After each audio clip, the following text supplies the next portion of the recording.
Mon nom est Alina Rivera, et la nuit qui aurait dû être ordinaire m'a presque brisée. Je suis montée dans un VTC après une longue journée sur le campus, attendant rien de plus qu'un trajet tranquille jusqu'à chez moi.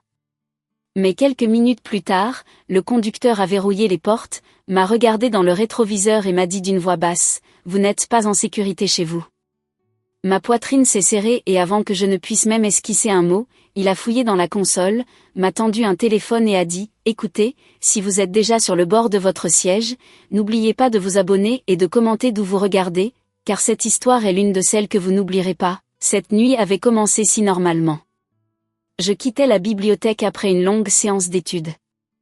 Il était près de minuit et les rues autour du campus étaient presque désertes. L'air d'automne était frais, et je me souviens avoir resserré ma veste en ouvrant l'application VTC sur mon téléphone. Je me sentais un peu mal à l'aise, comme tout le monde quand on marche seul si tard. Mais je me suis dit que je l'avais fait des dizaines de fois auparavant.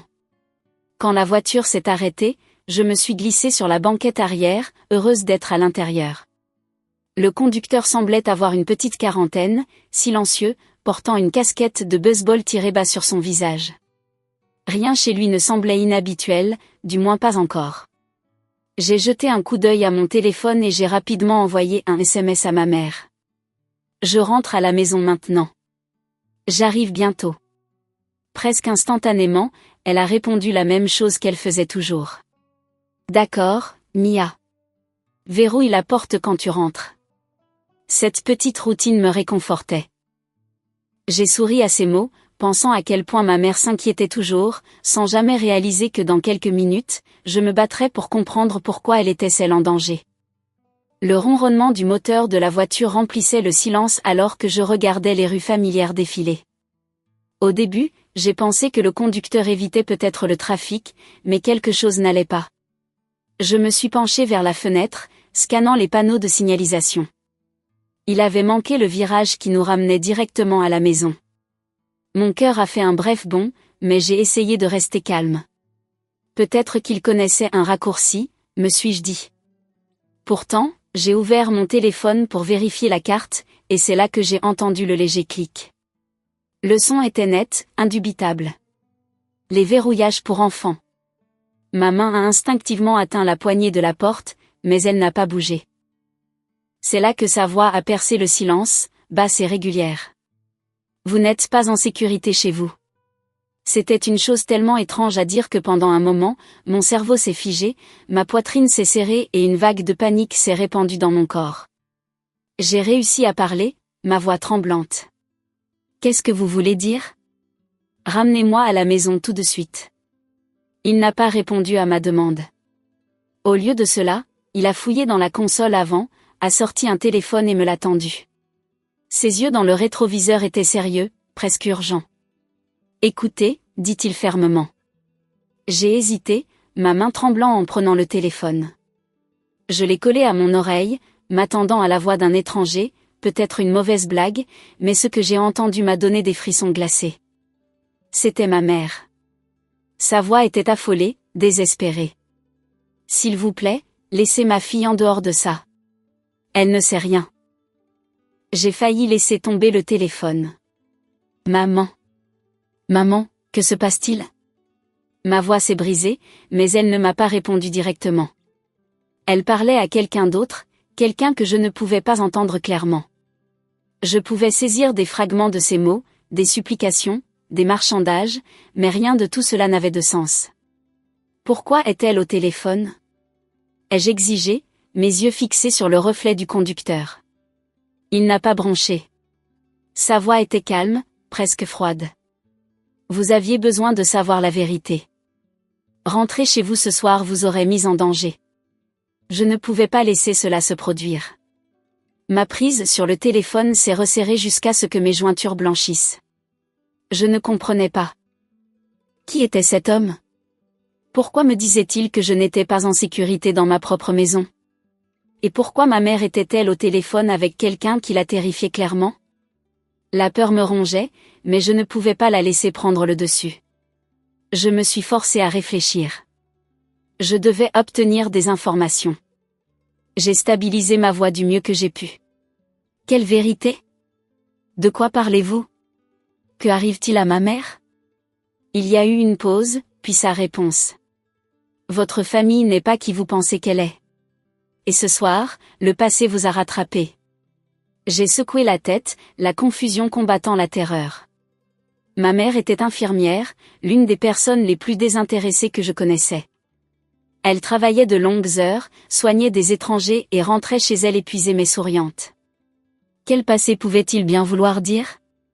La voix à l'autre bout du fil s'est fait plus forte. Ma mère suppliait maintenant, sa voix brisée. Je ferai tout ce que vous voulez. Ne touchez pas à ma fille, s'il vous plaît. L'entendre ainsi m'a brisé. J'ai collé le téléphone plus près de mon oreille, mon corps tremblant de colère et de peur. Maman, je suis là. Je t'entends. Les yeux du conducteur ont brillé pour rencontrer les miens à nouveau dans le miroir. Restez calme. Si vous paniquez, si vous essayez de fuir, vous ne la reverrez jamais. Ces mots m'ont frappé comme un coup de poing. Chaque instinct en moi me criait de saisir la poignée, de crier à l'aide, de me jeter hors de la voiture s'il le fallait. Mais quelque chose dans son ton, la façon dont il l'a dit, m'a arrêté. Il n'y avait aucune trace de moquerie, aucune cruauté. Il avait l'air mortellement sérieux, comme quelqu'un qui croyait chaque mot. Je me suis forcé à respirer, mon esprit tourbillonnant. Si ce qu'il disait était vrai, s'il y avait vraiment un danger qui m'attendait à la maison, alors sortir de la voiture pourrait être encore pire. Et si ma mère était déjà prise au milieu de tout ça, je ne pouvais pas risquer d'aggraver les choses pour elle. J'ai avalé difficilement, ma gorge sèche. Qu'est-ce que vous voulez de moi? Il a secoué la tête. Pas ce que je veux. Ce que vous avez besoin d'entendre? La voiture continuait d'avancer, chaque rue nous éloignant de l'itinéraire que je connaissais. Chaque pâté de maison serrait le nœud dans mon estomac. Le téléphone dans ma main semblait peser 100 livres. La voix étouffée de ma mère, sa peur, m'enveloppait comme des chaînes. J'ai réalisé alors que ce n'était pas une simple erreur ou une menace aléatoire. Quelque chose de plus grand se passait. Quelque chose que je ne comprenais pas. Et d'une manière ou d'une autre, j'étais au centre de tout cela. Et à ce moment-là, piégé sur la banquette arrière de la voiture d'un inconnu, avec la peur de ma mère hurlant à travers la ligne. J'ai fait un choix. Je resterai silencieuse. J'écouterai et je découvrirai la vérité avant qu'il ne soit trop tard. Mes mains tremblaient tandis que je serrais le téléphone plus fort contre mon oreille. Le son de la voix de ma mère s'estompait et revenait, brisé par les parasites, mais son désespoir était clair. Elle était terrifiée, et cela suffisait à me faire sombrer. Je voulais hurler au conducteur d'arrêter la voiture, de me laisser sortir, de me donner des réponses. Au lieu de cela, je me suis forcé à avaler la panique et à me concentrer. Si ma mère était en danger, alors chacun de mes mouvements comptait. Je me suis penchée en avant, ma voix tremblante mais exigeante. Qui êtes-vous? Que faites-vous avec ma mère? Que voulez-vous dire que je ne suis pas en sécurité chez moi? Les yeux du conducteur ont rencontré les miens dans le rétroviseur, fixes et imperturbables. Je m'appelle Victor, dit-il, sa voix ferme mais pas cruelle. Votre mère ne vous a pas dit la vérité sur son passé. C'est pourquoi ce soir se produit. Si vous rentrez chez vous maintenant, ils vous attendront.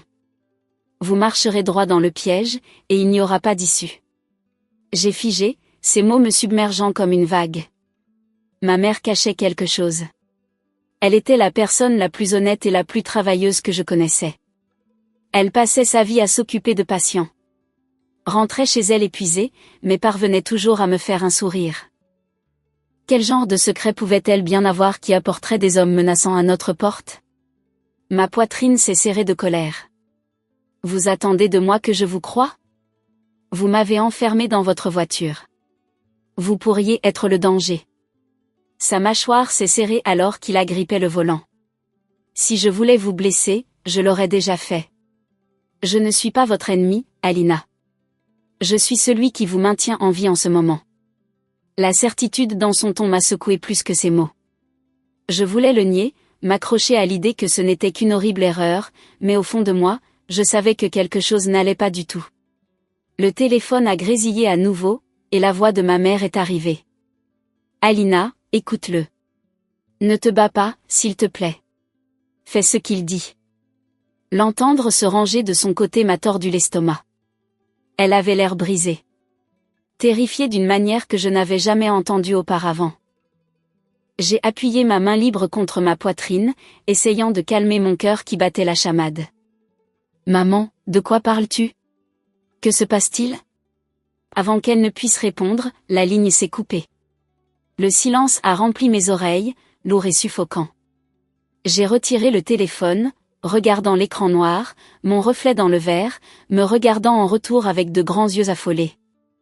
Redonne-le-moi, dit Victor fermement, tendant la main pour le téléphone. Non, ai-je rétorqué, le serrant contre moi. Pas avant que vous ne me disiez exactement ce qui se passe. À qui parlait-elle? Pourquoi ma mère est-elle terrifiée?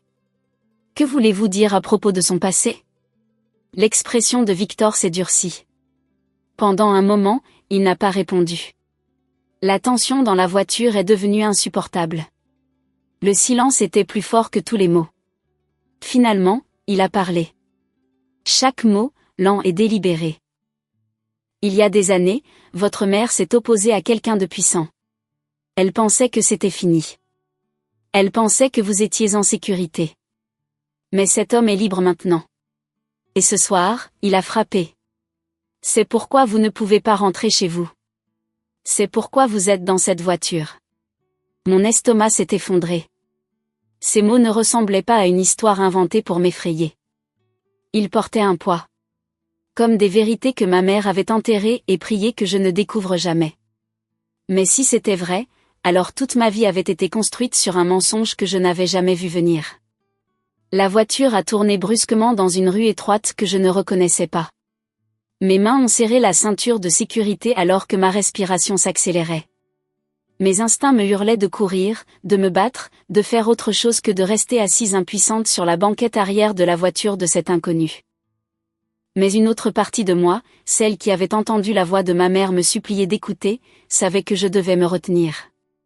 J'ai de nouveau fait face au miroir, forçant ma voix à se stabiliser. Alors, qu'est-ce qu'on fait maintenant?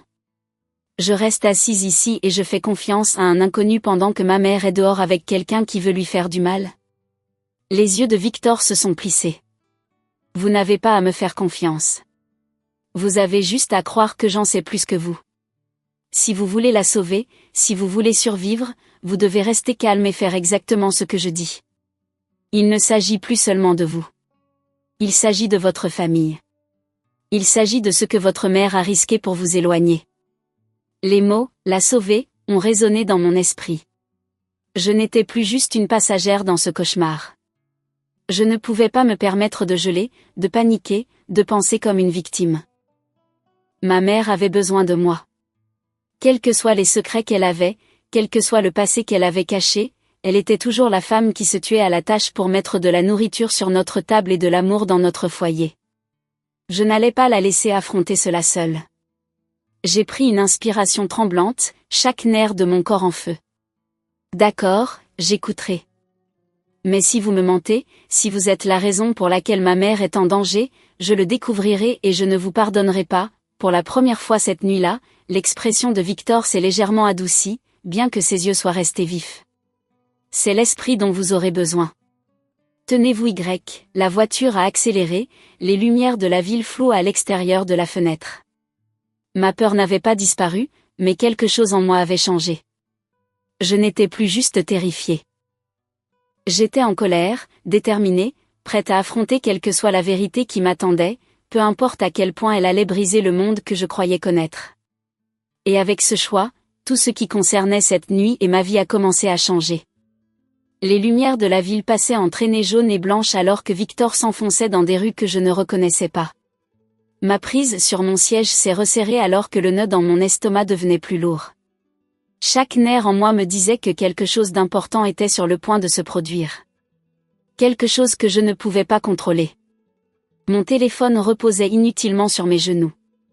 L'écran était noir.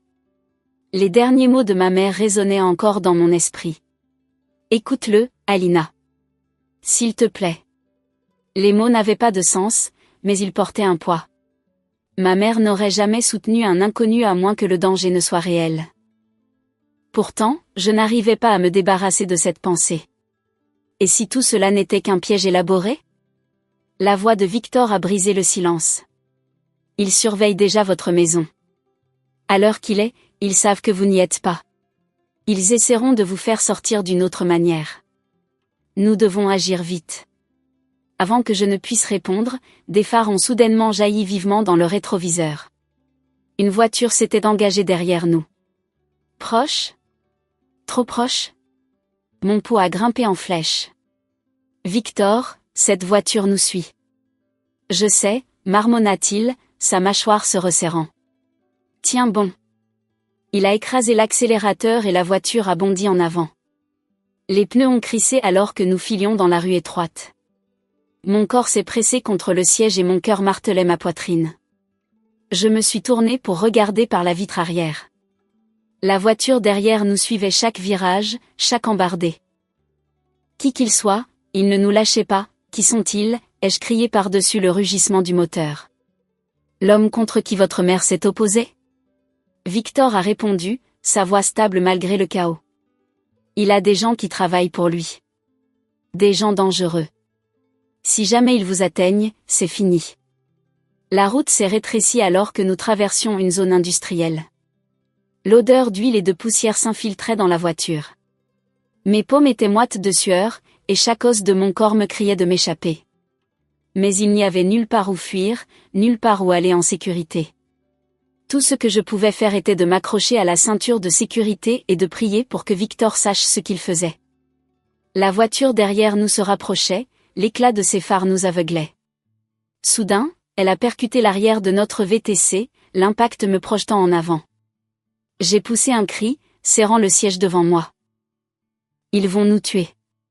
Pas si je peux l'en empêcher, grogna Victor. Il a tourné brusquement le volant, nous envoyant dans une autre rue. Les pneus ont crié à nouveau, mais l'autre voiture était implacable, son moteur rugissant alors qu'elle suivait. Dans le chaos, le téléphone a vibré à nouveau dans ma main. La voix de ma mère est arrivée, faible, mais urgente. Alina, écoute-moi. Il y a des années, j'ai témoigné contre un homme nommé Delgado. Il a juré qu'il me prendrait tout, mais je pensais que c'était fini. Je pensais que la prison nous garderait en sécurité. Je n'ai jamais voulu que tu saches ça, mais il est libre maintenant, et il me cherche, et il te cherche. Ces mots étaient comme une lame dans ma poitrine. Tout ce que Victor avait dit était vrai. Ma mère avait vécu avec ce secret, cette ombre, tout pour me protéger. Et maintenant, à cause de ce secret, j'étais piégée au milieu d'un cauchemar. La voiture nous a percutés à nouveau, plus fort cette fois, faisant déraper les pneus. J'ai crié alors que Victor se battait pour reprendre le contrôle. Son visage était un masque de concentration, ses jointures blanches sur le volant. Nous ne pouvons pas les semer éternellement, murmura-t-il. Nous devons y mettre fin maintenant. Je me suis tournée vers lui, la peur et l'incrédulité se heurtant. Mettre fin? Comment? Nous ne sommes que deux personnes contre eux. Ses yeux ont rencontré les miens dans le miroir. Pas deux, 3. Votre mère savait que ce jour viendrait. C'est pour cela qu'elle m'a appelé. Avant que je ne puisse demander ce qu'il voulait dire, Victor a soudainement tourné le volant et nous a fait entrer dans un terrain désert. La voiture qui nous poursuivait a dérapé, les phares nous fonçant dessus. Ma poitrine semblait sur le point d'exploser. Victor s'est arrêté, a ouvert sa boîte à gants et a sorti un pistolet. Le clic métallique a rempli la voiture. Il m'a lancé une petite bombe de gaz poivré. S'il s'approche, utilise-la. Vise les yeux. N'hésite pas, j'ai regardé le spray dans mes mains, mon pouls battant la chamade. Je n'avais jamais tenu d'arme de ma vie, mais à ce moment-là, j'ai réalisé que je n'avais pas le choix. C'était la survie. L'autre voiture a crissé et s'est arrêtée en face de nous, et 2 hommes en sont sortis. Leur visage était dur, des ombres s'étirant sur leurs traits. L'un d'eux a crié, « Sortez-la, Victor. Delgado veut la fille vivante. » Mon sang s'est glacé. Il me voulait. Victor est sorti de la voiture. Pistolet levé, sa voix stable. Si Delgado la veut, il devra venir lui-même. Les hommes ont commencé à s'approcher de nous, et l'instinct a pris le dessus. J'ai baissé la vitre juste assez et j'ai aspergé le plus proche au visage. Il a crié, se tenant les yeux alors qu'il titubait en arrière. Victor a tiré un coup de semonce en l'air, le claquement du pistolet résonnant dans le terrain. Pendant un instant, tout s'est figé. Les hommes ont hésité. Victor est resté ferme, et je me suis assise sur la banquette arrière, tremblante, mais plus impuissante. Puis, comme s'ils sentaient que le combat n'en valait pas la peine, les hommes se sont retirés vers leur voiture, traînant le blessé avec eux. Les pneus ont crissé alors qu'ils s'éloignaient dans la nuit, nous laissant dans le silence. Je me suis effondrée sur le siège, ma poitrine haletante. Mes mains tremblaient si violemment que je pouvais à peine tenir le spray. Victor s'est glissé à nouveau dans la voiture, son visage tendu mais calme. « Tu as bien fait. Tu es restée forte. » Des larmes ont brouillé ma vision alors que je murmurais. Ils allaient me prendre. Il a hoché la tête. Et ils essaieront encore. Mais ce soir, tu as prouvé que tu n'étais pas aussi impuissante que tu le pensais. Alors que la voiture s'éloignait du terrain, j'ai serré le téléphone contre ma poitrine. La voix de ma mère s'était tue. Mais je savais que ce n'était pas fini.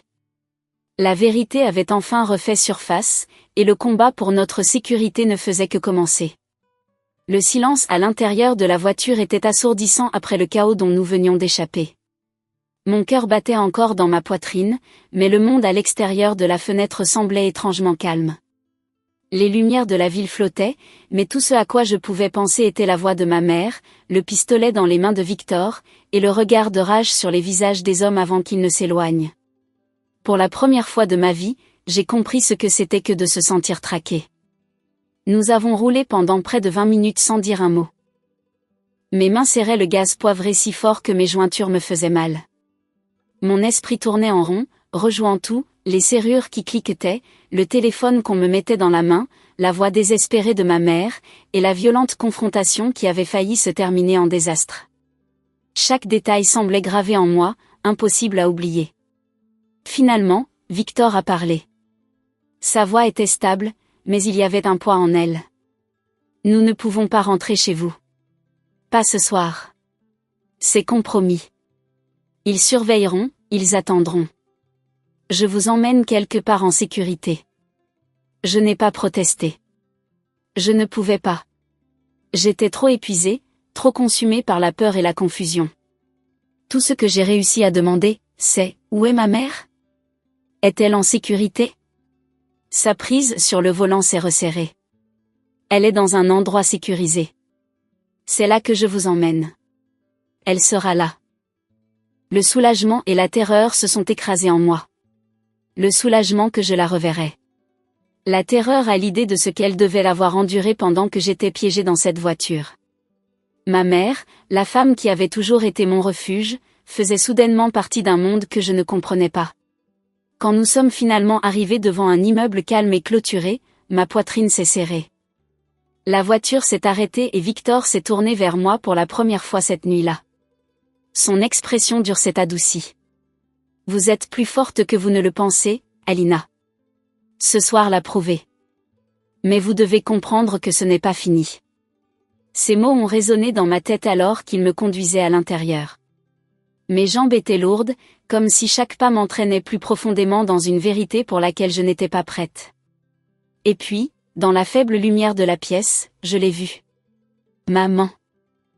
Le mot m'a échappé de la gorge alors que je courais en avant. Rosa s'est levée, ses yeux rougis par les larmes, et m'a prise dans ses bras. L'étreinte était féroce, désespérée, remplie de tout ce que les mots ne pouvaient pas dire. Les larmes coulaient sur mon visage alors que je m'accrochais à elle, respirant l'odeur familière de ses cheveux, sentant le tremblement dans son corps qui correspondait au mien. « Je suis tellement désolée, Mia, murmura-t-elle, sa voix brisée. J'aurais dû te le dire il y a des années.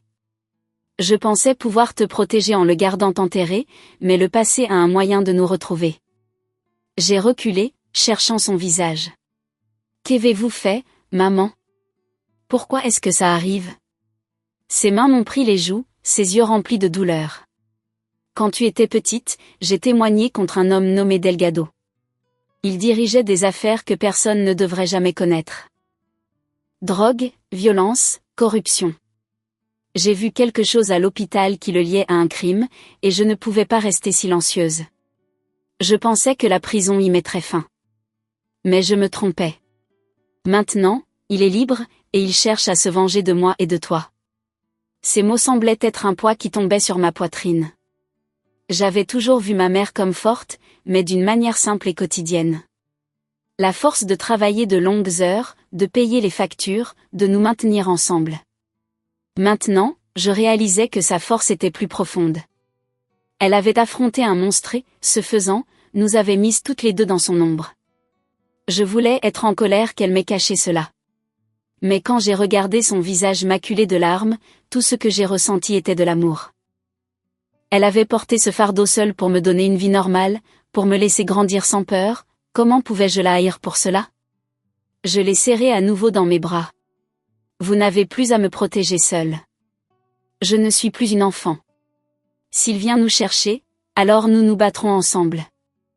La voix de Victor est venue de derrière nous. Ferme et inflexible. Et vous ne vous battrez pas seul. Delgado n'est pas intouchable. Plus maintenant. Mais vous devez toutes les deux être prêtes. Ce n'était que le début. Les mots se sont installés profondément en moi. Je savais alors que ma vie ne redeviendrait jamais ce qu'elle était avant. Je ne regarderai plus jamais chez moi comme un simple endroit sûr, je ne penserai plus jamais à ma mère comme seulement une infirmière. Nous faisions partie de quelque chose de plus grand maintenant, quelque chose de dangereux. Et pourtant, d'une manière étrange, je me sentais plus forte pour avoir connu la vérité. Cette nuit-là m'a appris que la sécurité ne vient pas toujours des portes verrouillées ou des murs familiers. Parfois, la sécurité vient des personnes prêtes à se tenir à vos côtés, peu importe la noirceur du combat. Ma mère avait passé des années à me garder dans la lumière.